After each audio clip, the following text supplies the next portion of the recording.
What is going on, APUSH people? We're back for unit number 2. These years encompass 1607 to 1754. We're starting off with learning objective A, which is kind of a big overview of the unit. And this is topic 2.1. Our objective for today is to explain the context for colonization of North America from 1607 to 1754. I'm going to throw a whole bunch of big ideas at you for this unit that we will obviously cover in more detail with each PowerPoint that we will get to. All right, so let's start off with an APUSH test tip. This unit is a heavily tested segment of the APUSH curriculum. You will need to know the characteristics of European colonization as well as characteristics of English colonies. And you should be able to compare and contrast each of those. Being able to compare and contrast these characteristics will help you be successful in the course. I can't tell you how many short answer questions I have seen on tests from this time period. It is huge. So make sure you are able to explain in detail characteristics of European colonization as well as the English colonies. But don't worry, we're going to get to those in the next two videos. All right, so why were these dates, 1607 to 1754, chosen? Well, in 1607, England founded Jamestown, Virginia, its first permanent settlement, and France founded Quebec 1 year later in 1608, much further north than Jamestown, Virginia. 1754, the end of Unit 2, marks the start of the 7 Years' War, also known as the French and Indian War. And the years in between 1607 and 1754 will focus on European countries inhabiting these new colonies. No longer are we just talking about Spain. We will continue to talk about Spain, but we're going to introduce other countries as well. So big ideas for this unit. European colonizers include, there are 4 of them that you should be familiar with, 4 European countries that colonized North and South America. These include England, France, Spain, which we spent some time talking about in Unit 1, and the Netherlands. And be able to explain characteristics of each country and their colonization. And that is what we'll get into in the very next video. And that makes for a great short answer question or a long essay question or even a DBQ for that matter as well. All right, some more big ideas for this unit include the British 13 colonies.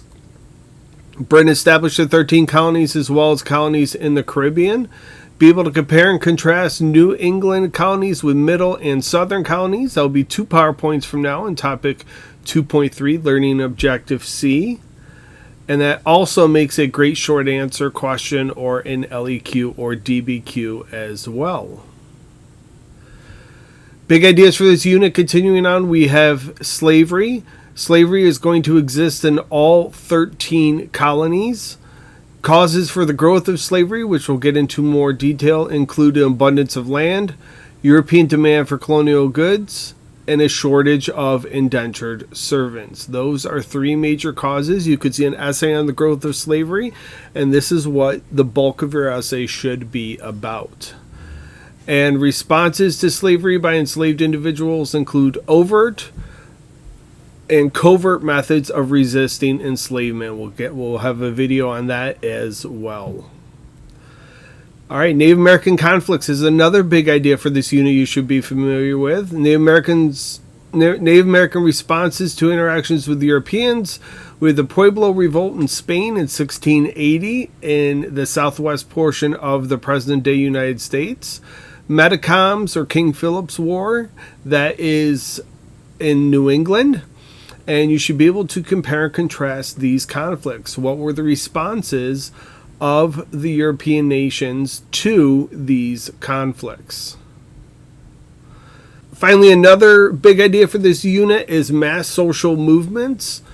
And an example of this is the First Great Awakening, which was founded by this guy, Jonathan Edwards, the grandfather to future Vice President and killer of Alexander Hamilton, Aaron Burr. This was a mass religious movement in the colonies, an example of resistance to established authority. And you should be able to compare and contrast the First Great Awakening with the Enlightenment. But don't worry, we'll cover this in a future video as well. Don't worry if you can't do any of this comparing and contrasting right now. That's what the future videos in this unit are for. All right, part 2, we're going to end with a quote by a governor of Massachusetts Bay Colony, John Winthrop. And this is a very famous quote. It's called City Upon a Hill. And it reads, "For we must consider that we shall be as a city upon a hill. The eyes of all people are upon us, so that if we shall deal falsely with our God in this work we have undertaken, and so cause him to withdraw his present help from us, we shall be made a story and a byword through the world." So some questions I'd like you to answer. What is the message of the excerpt? How does Winthrop view his people? And what is the point of view of the excerpt? If you're stuck on point of view, it can be a little tricky. Think positive or negative towards something, whatever that topic is. Is it positive or negative towards that? All right, everyone, thanks for watching. Look forward to seeing you back here for Learning Objective B, topic 2.2, where we'll get into the fur trade, which is illustrated here. As always, thank you for watching. If you have any questions or comments, feel free to leave them below. Thank you very much. Best of luck on all your tests, and have a good day.